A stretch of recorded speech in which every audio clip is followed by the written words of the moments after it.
So this is a Drosera sundew. The sundews, there's 200 species in the world. There's 7 in Canada. There's 3 in Nova Scotia. And the size of them in Nova Scotia, you could probably fit in your hand, in the palm of your hand. And in Western Australia, in Western Australia, there's 120 different species. And I used to go on a lot of walks in Australia, and I would look for as many as I could find. And sometimes I would even find a dozen different species of sundews, of Drosera, even on just one walk.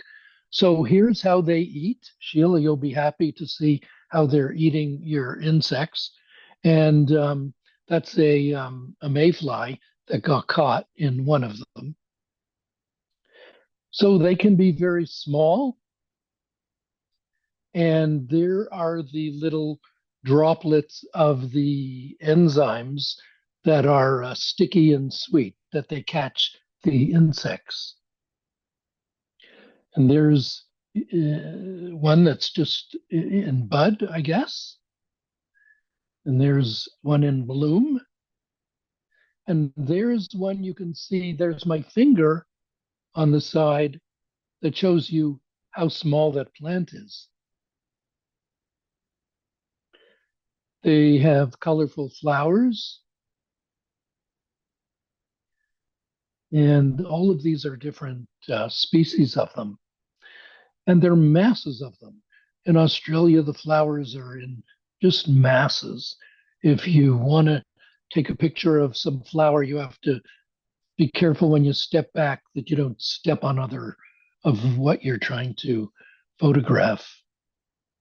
So they can be, that's a gum leaf. So that's probably a couple of inches, few inches tall. And that's a close-up of one. And I like to get them so that the sun was in the back of them so that you could see the little droplets of their fluid. This is one that's as tall as the tree. It must be about 6 feet tall. Some of them are very flat to the ground.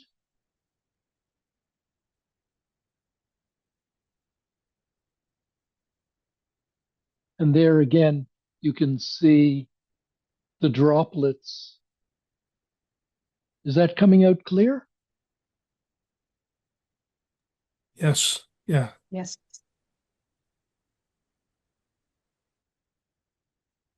So here I'm standing taking a picture, and what you're seeing there are those flat sundews. And here's a close-up of them. So this is in sand. This is sand here. And this is how small the plant is. And they were just everywhere. And there again, my finger shows you how small they can be. So I like to try to be a little artistic and get them with the sun in the background. And one of my mates said, "Oh, I think you photoshopped that, Norm. I never saw that when I was looking at the sundews." But I would say, well, you have to lie down in the sand and look up at the sky and have the sun over the top right there to get them to shine in the right way. Here's some red ones. And again, you could see how pretty they are when you just look at them in the right way. So on to the orchids of Australia. Orchids are common in probably every country, but in Australia, they were just everywhere. This is a spider orchid. I showed that to someone today. They said it looks like it's caviar spilling out of it. But all of these orchids are made to attract pollinators. This is an enamel orchid. It's shiny like that. This is a donkey orchid.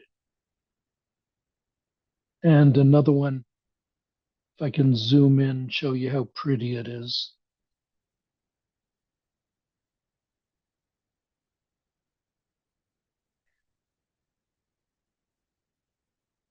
This is a pink fairy orchid. I wouldn't have tried to learn all the Latin names. Donkey orchid. So this one is common name is the praying mantid orchid. And I hope you think that it looks like a praying mantid. Another enamel, donkey enamel. And this one is made to look like a female wasp. And so male wasps would come and try and mate with it and get pollen all over it. And here's another mantid orchid. Ah, and this one, what do you think that looks like? This is called the the duck orchid. So it looks almost like a duck coming in for a landing, I think.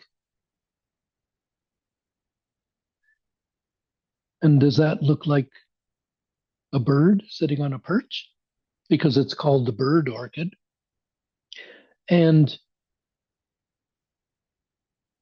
the the sexual parts are inside. So the insect would go in, get lost, get covered, and try to find its way out. It looks like a hummingbird. Yeah. And this is just a not a great picture of a flower, but I was kind of surprised when I looked at it. And, I was just serendipitously caught a bee hovering, and I like the symmetry of this one, so that's why I took that one.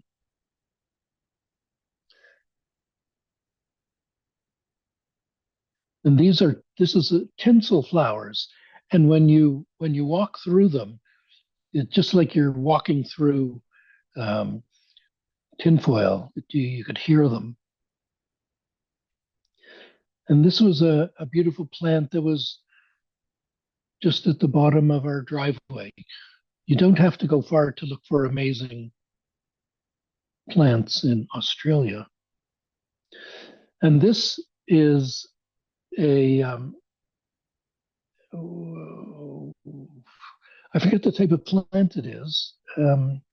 Not an aloe, an agave, I guess.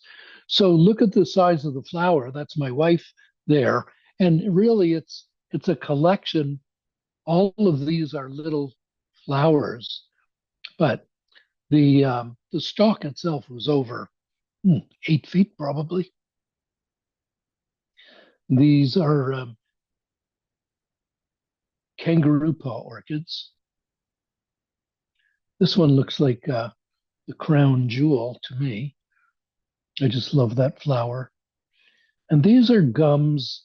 So what happens is that they're covered in this cone, and these cones fall off, and then the flower emerges. And here's one where the cones are these orange or pink squares, and they just fall off, and the yellow flower erupts, and the ground underneath these trees are just covered with the color of those cones.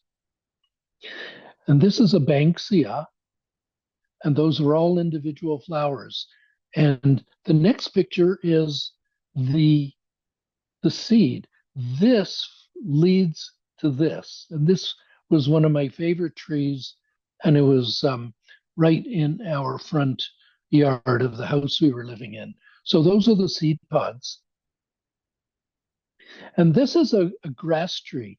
And we were told about these trees last time from, I guess it was Sheila who spoke in about Australia. These trees grow a centimeter a year.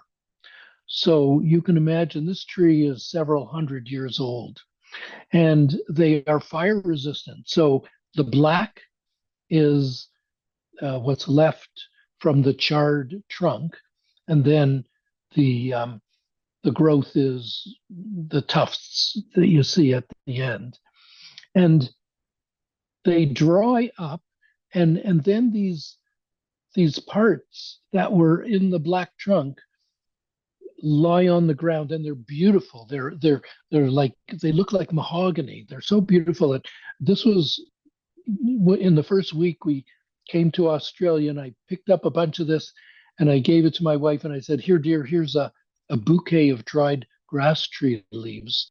And she said, "Drop it. There's a snake in it." And I threw it on the ground, and sure enough, a snake slithered out.